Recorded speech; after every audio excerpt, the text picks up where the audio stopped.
ಶ್ರೀ ಗುರು ರಾಘವೇಂದ್ರ ಸ್ವಾಮಿಗಳು ಭಕ್ತರ ಹೃದಯದಲ್ಲಿ ಶಾಶ್ವತವಾಗಿ ನೆಲೆಸಿರುವ ಮಹಾನ್ ಸಂತರು.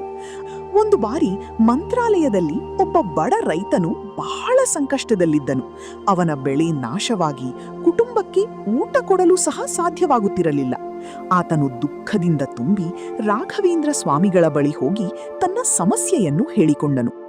ಸ್ವಾಮಿ, ನನಗೆ ನೆರವು ಬೇಕು, ನನ್ನ ಕುಟುಂಬವನ್ನು ಉಳಿಸಬೇಕು ಎಂದು ಕಣ್ಣೀರಿನಿಂದ ಪ್ರಾರ್ಥಿಸಿದನು. ಸ್ವಾಮಿಗಳು ಮೃದುವಾಗಿ ನಗುತ್ತಾ, ಭಯಪಡಬೇಡ, ದೇವರ ಮೇಲೆ ನಂಬಿಕೆ ಇಡು ಎಂದು ಆಶೀರ್ವಾದ ನೀಡಿದರು.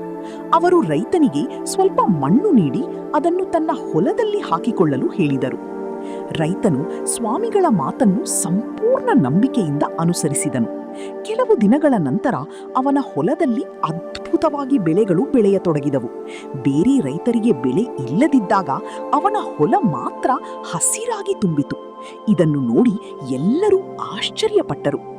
ಈ ಘಟನೆ ಮೂಲಕ ರೈತನಿಗೆ ಮಾತ್ರವಲ್ಲ, ಗ್ರಾಮದಲ್ಲಿರುವ ಎಲ್ಲರಿಗೂ ಭಕ್ತಿ ಮತ್ತು ನಂಬಿಕೆಯ ಮಹತ್ವ ತಿಳಿಯಿತು.